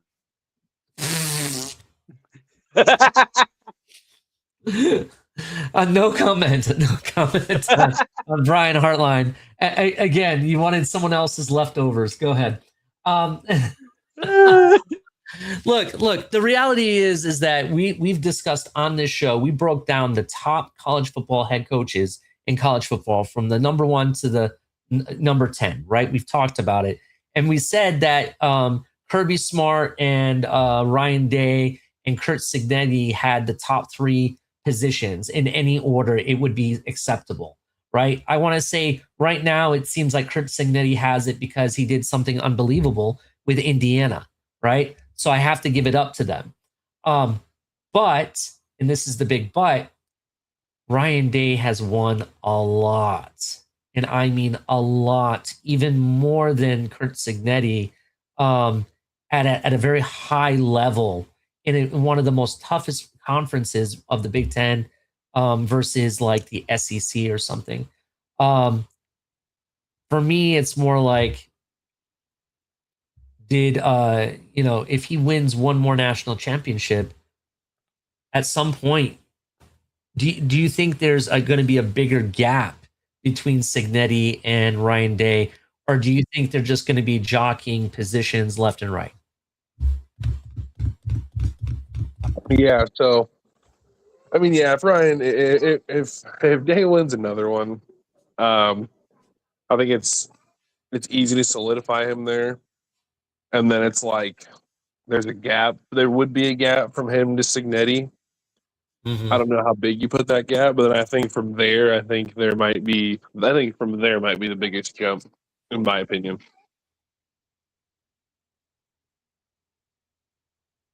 Yeah, absolutely. I definitely agree with that. Steve, any final thoughts on what we were talking about, like when it comes to Ryan Day and who the goat is, essentially? I'm looking at the fact that he's won so much and has an 80, what did I say, 83% winning percentage? No, Yeah, I 87%. mean, Yeah, 87%. That's even higher. So that being said, he wins another national title. Is it going to create a huge gap between him and Signetti, or can Signetti still have the distance and like go back and forth with him? I'll be honest with you. I don't think that gap's that big. Even if he wins another championship, because the thing is, like, yeah, you're winning championships, right? But Ryan Day's doing it with a program that's again he built. I'm not don't take it as I'm taking anything from him, but it's a program that's got 5 stars out of the wazoo, right? He's bringing in the best. He recruits the best. He's it like Ohio State has that. Kurt Sinetti's on year 3 or is it year 2? This will be year 3 with Indiana, right? I think this will be year 4. Okay, year 4. In 4 years, he took a program that's never done a damn thing in its entire history and made them a national champion. So, from a coaching perspective, I think Sinetti has shown that, like, if you put him, let's say they switched roles, Ryan Day and Kurt Sinetti switched, right? Mm-hmm. Kurt Sinetti went to Indiana, and Ryan Day went to Indiana, and Kurt Sinetti went to Ohio State. I think Ohio State would still be as dominant, and I think Indiana would still be a really great football team as they have been the last 2 years. That's a fair assessment. For me, let's take away the winning percentage and take away the 5-star recruiting thing. Let's take that away and look at it as a coaching perspective. Not only did you have to find a way to stay competitive and win a lot during this whole time, we're talking about a coach that has had a hard time beating Michigan. What was it? 4 years in a row we didn't beat Michigan, right? You had that going on. You still won a national championship, and he's had like 2 or 3 seasons back to back to back where he's had to replace the offensive coordinator, the defensive coordinator, and now the offensive coordinator again, right? And still be competitive, right? He's had to face all of those challenges year in and year out, and we haven't had. You mentioned all the 5-star recruiting, uh, you know, wide receivers and talent that we have on the team. You might be right. We do have a lot of good talent, but I don't want to say that they're all 5 stars because we don't even have a top 5 recruiting class. We haven't had a top 5 recruiting class, I want to say, in the last couple of years. Actually, let me look at when the last time Ohio State had a top 5 recruiting class.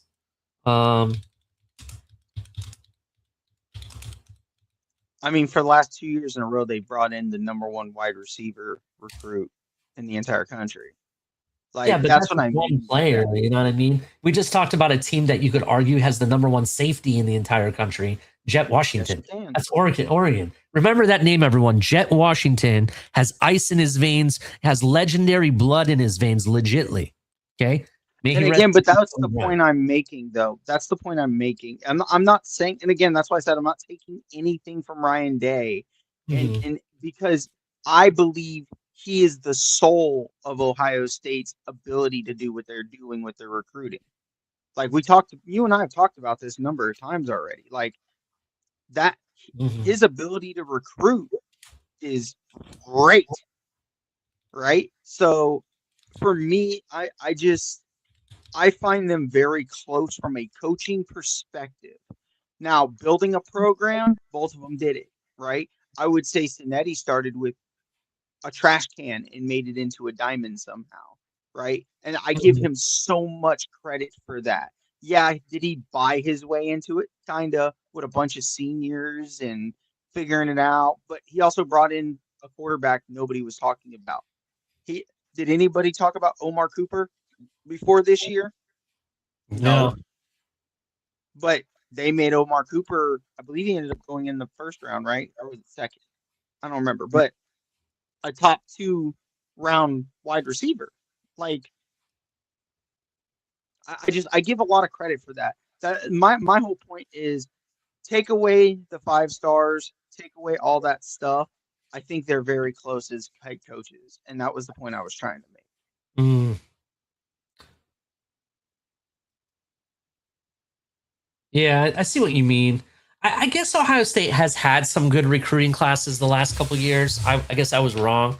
Like 2026, it didn't feel. I don't think it was a true top 5 recruiting class. I thought we were just like top 10, top maybe top 7, somewhere around there. But I guess it was a higher recruiting class. Indiana is known now. They're going to be able to get 5-star recruits, right? I think the only thing that separates Ohio State when it comes to the recruiting is they know how to spend their money well. They manage their money very well to be able to bring in top talent year in and year out. So I definitely agree with that. But I've seen Ryan Day with lesser talent than this team that they've had. I saw him prior to Jeremiah Smith, prior to Bo Jackson, prior to Julian Sayin. And you know, they didn't always have the best defense at all, but still found a way to win, conference championship or be in contention for a conference championship each year.